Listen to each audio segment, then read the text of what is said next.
Good afternoon to each and everyone. It's like a long, long while since I last presented. It feels like ages ago. So somehow it feels strange to be standing once again before you all. So you need to cheer me up. Thank you, thank you. So for today's presentation, I have chosen a very relevant, important topic, which is about fatty liver. Yeah. Fatty liver has been killing hundreds of millions of people all over the world. It's more than 100 million in USA alone, and about 18 million Filipinos, as reported in 2022. It can be a silent killer because its progression is very, very gradual, and most patients do not even have symptoms, so that they go unnoticed. The patients are totally unaware that they have it until it becomes critical. The liver becomes fatty because of the accumulation of fat in the liver cells in the form of triglycerides. And the liver is considered fatty when more than 5% of it is fat. It can be secondary to excessive alcohol intake, so we call it alcoholic fatty liver disease or alcoholic steatohepatitis. Or when not caused by alcohol, then it is called non-alcoholic fatty liver disease or non-alcoholic steatohepatitis. Rates of this non-alcoholic fatty liver disease have doubled during the past 20 years and are expected to continue to rise. And there are alarming numbers of increasing risk of fatty liver disease among children because of childhood obesity. Children as young as 10 or 12 years old or even younger can have fatty liver disease because of spending their time drinking all those juice and soda. Major contributors to fatty liver disease, the non-alcoholic type, are your environmental toxin exposure, poor diet, excess body fat, particularly abdominal fat or visceral fat as we call it, standard American diet, and a sedentary lifestyle. Also at risk are those who are in their middle age or older, particularly the menopausal or post-menopausal women, those who have had their gallbladders removed, the diabetic or even those who are pre-diabetic, those with hypertension, metabolic syndrome, those with rapid weight loss, those who are on corticosteroids or some cancer treatment, and those who have a low choline in their diet. Choline is a very important nutrient. A diet that is heavy in processed foods and refined carbohydrates can overload your liver and lead or trigger fatty liver disease. And sugar is the major offender. If you overload your liver with sugar or starches, it can really cause the liver to make fat like crazy.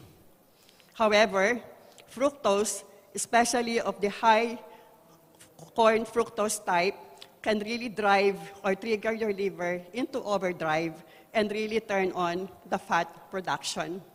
In fact, fructose has been labeled as a weapon of mass destruction. Choline deficiency. Research has shown that choline deficiency, this is a key nutrient found primarily in beef liver and egg yolk. So, a deficiency in choline is considered as one of the key risk factors for developing fatty liver along with fructose.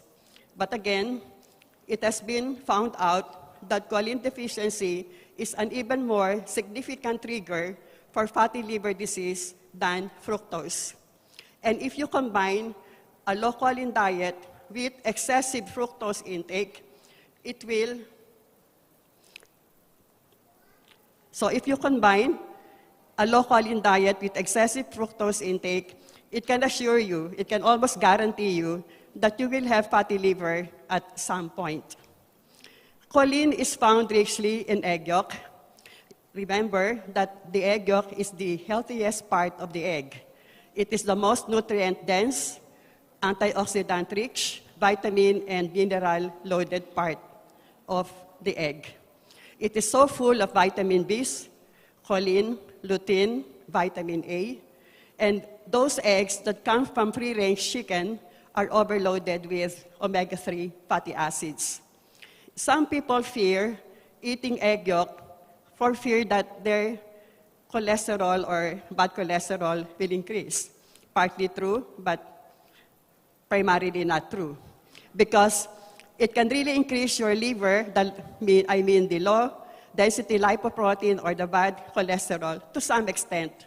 But overall, it will increase your good cholesterol to a much greater extent so that the outcome, the overall cholesterol ratio, will be good for your overall health. So you need to go out there and start taking all that egg yolk. Our liver is literally drowning in toxins. We have around 80,000 environmental toxins, majority of which we have no control over. They're everywhere and in everything, from the air that you breathe, from the food that you eat, from the water that you drink, from all those personal care products, even your perfume, your deodorant, all the skincare products, they are really so full of toxins. But let's thank Atomy for giving us skincare products and personal care products that are really organic. So, yeah. These are the top 10 toxins to which we are exposed every day. Alcohol, tobacco smoke, you look at that, silver dental fillings. This really is very dangerous. If you have this, go look for a biological dentist who can take out that mercury-based silver filling, as it's gonna kill you over time. It's really, really very dangerous and very toxic. And bisphenol found on plastic water bottles. It's really dangerous to be carrying this mineral or these water bottles because they continue to leach bisphenol in the water that you drink. So artificial fragrance, so that includes all the air fresheners inside thousands of household products, Teflon substance used on cookware, furniture, and carpets. Some refer to it as gas lighting. Your carpet can continue to emit all the dangerous toxins. Indoor and outdoor air pollution, pesticides and herbicides. Particularly mentioned here is Roundup. Roundup is a kind of pesticide that has been widely used to control the pests that destroy your wheat. So it is done or delivered through huge aerial spray. So our wheat and all wheat-based products, I must warn you, stay away from anything that is wheat or wheat-based. Traditionally, we have always known wheat as something healthy. I grew up really eating a lot of wheat-based products, but since the 1990s, when Roundup was introduced, it really is killing millions of people all over the world. So you better be careful. You can Google it to validate what I'm trying to say. In fact, the manufacturer of Roundup, Monsanto, an American company, is currently facing several suits. The charge is genocide for killing people, millions of them, all over the world. You think of your body as a toxin bucket that fills up with toxins every single day. And at greatest risk is the liver because of the direct connection of the intestines to the liver via the enterohepatic or portal circulation. We call this the gut-liver axis.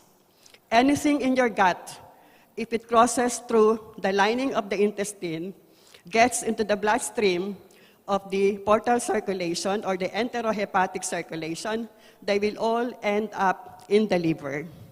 So if you are living an unhealthy lifestyle that leads you to a leaky gut, all that bad stuff, the bacteria, the bacterial toxins, the parasites, the undigested food, they will eventually all end up in your liver. The liver acts now like an oil filter, and it has to get rid of all that bad stuff out of your body.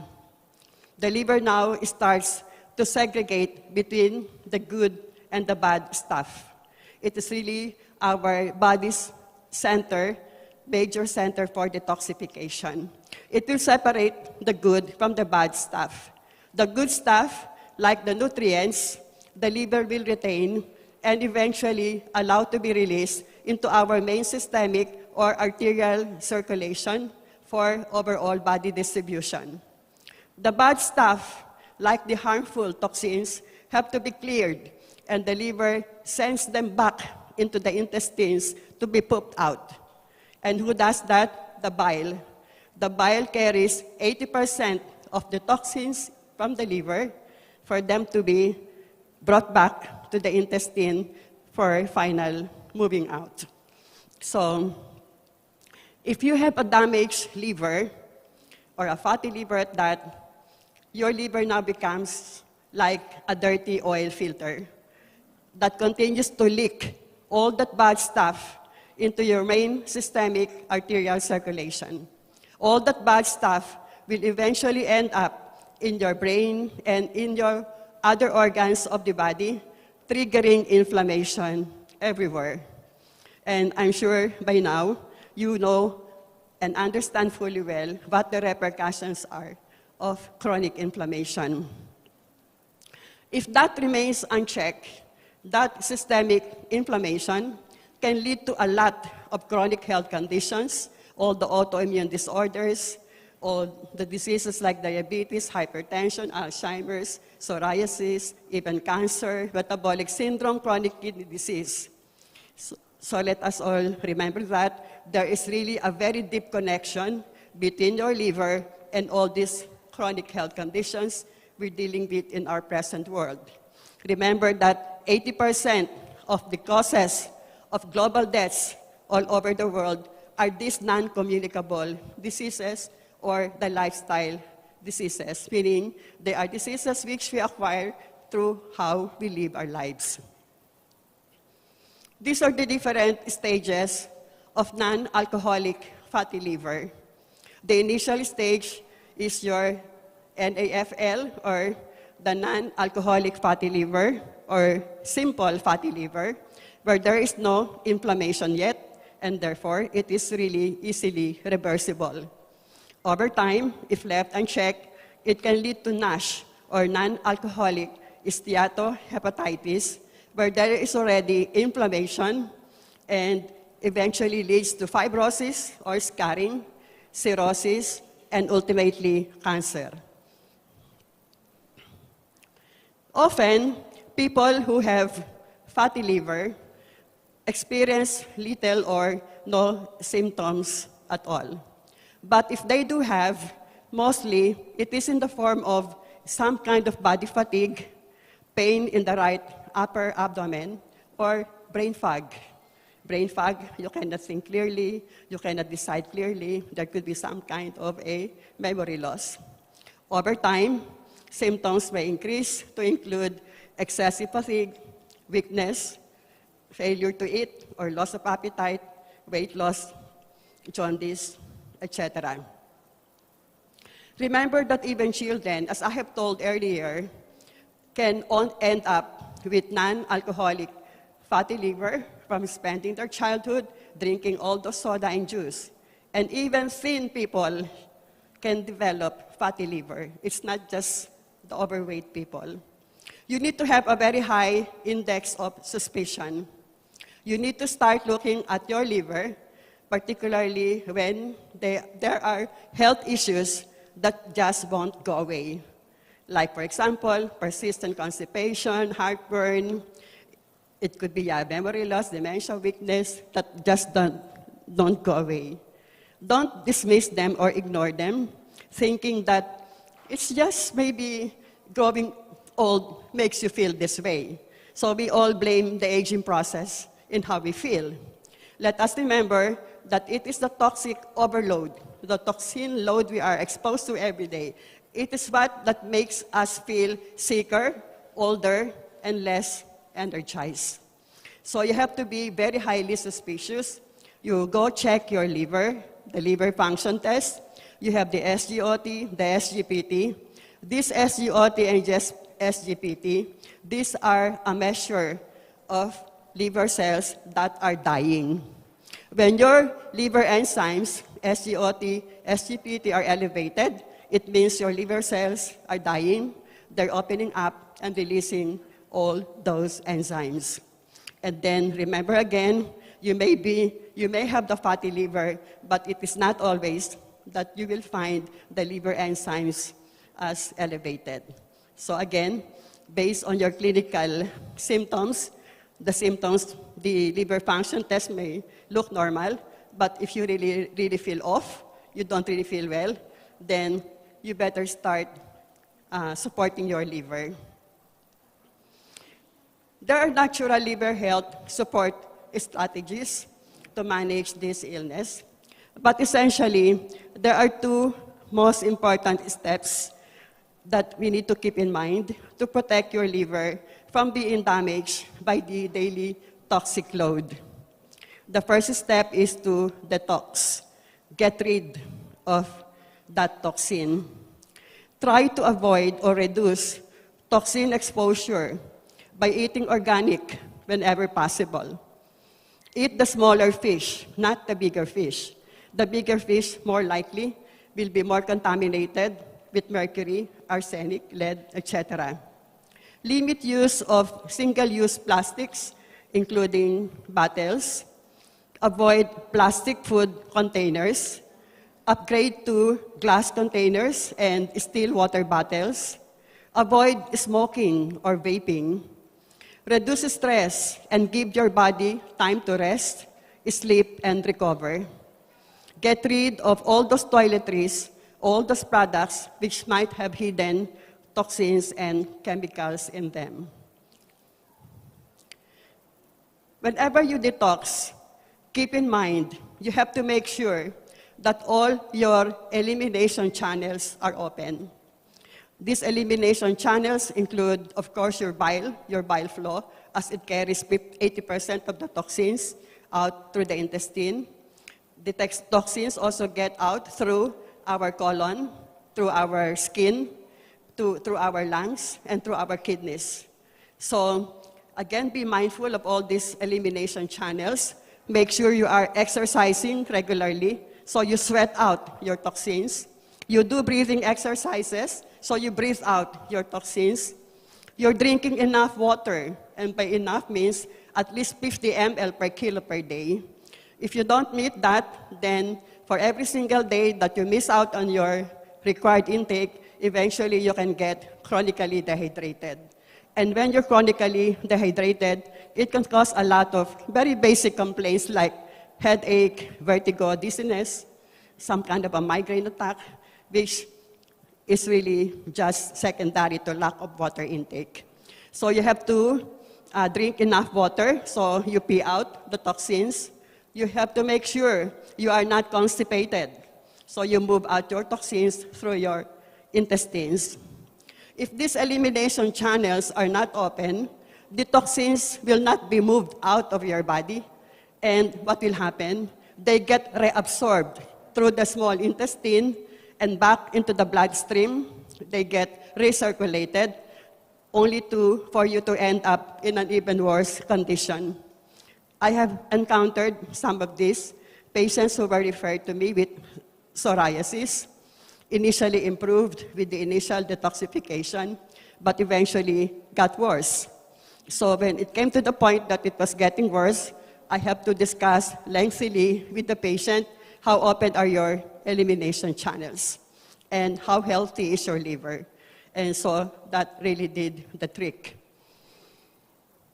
The second step is to protect the liver. The first step, I said, is to detox. reduce your toxin exposure.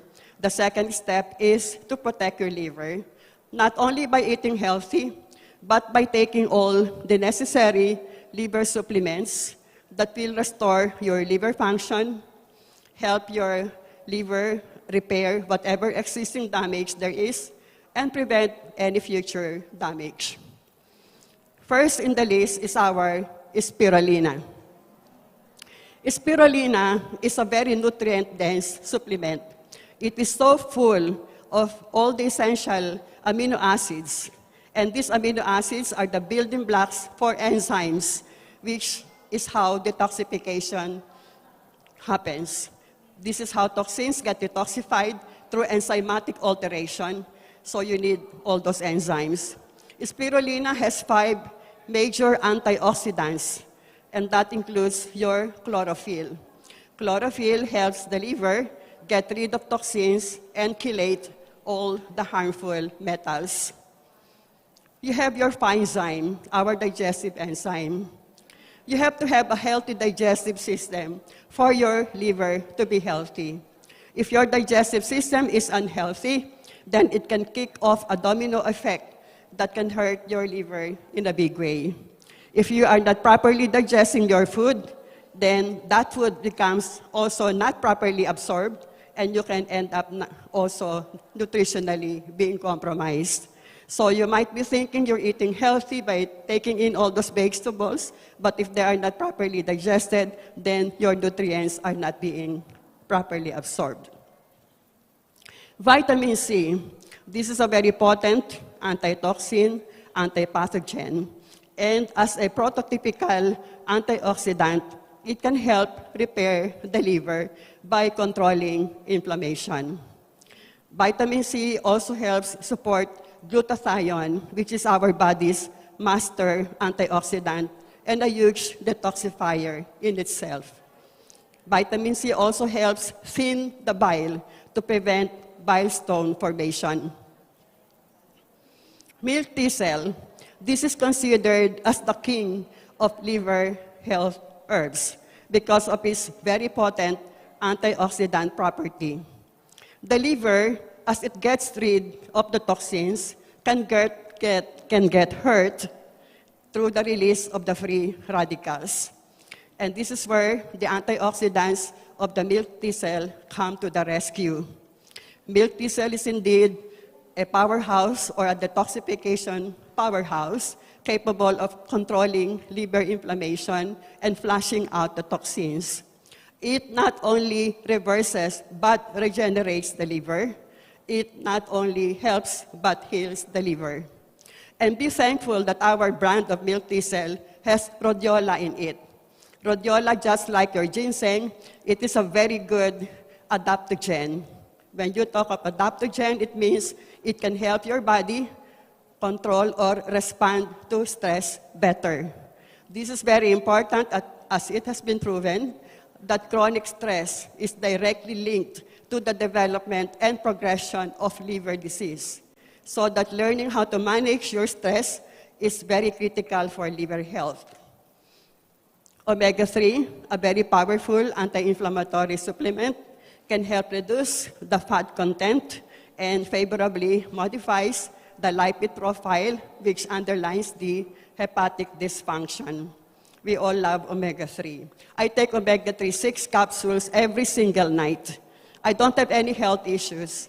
I don't have any problems with any of I'm not hypertensive and all that. But I know at my age, there could be a lot of inflammation, so I'm really taking a lot of omega-3. Probiotics. As to how healthy you are in your gut is how healthy you will be in your liver. If you are eating a toxic food and your intestine does not have enough of the good bacteria, then that can hurt your liver in a big way. Remember that all of the blood from the small and large intestine flows directly into the portal circulation, into the liver, on its way back to the regular mainstream or circulation. Keep in mind also that our intestines produce 90% of the neurotransmitters, which we call as serotonin or the happy hormones. Serotonin levels are very crucial, extremely crucial for liver regeneration. So you have to go look for a good quality probiotic, as this is a great way to protect and heal your gut. Lastly, our Himuhim. We all know what it is. It is a very good antioxidant, very powerful, and is therefore a very good anti-inflammatory supplement. We need to activate the stem cells in the liver for that liver to regenerate to its full size. There are 8 keys to naturally activate the stem cells. One of these, down the line, is the use of polyphenolic compounds. Our Himuhim consists of 35% polyphenols. You also need to activate the stem cells in our bone marrow. We know that our Himuhim, we need it to stimulate and activate the hematopoietic stem cells in our bone marrow. And as the hematopoietic stem cells get activated, the mesenchymal stem cells also get activated. These mesenchymal stem cells will now differentiate into liver cells, mature liver cells, to help the liver repair and regenerate. So with that, I end my presentation. Cheers to good health, and thank you.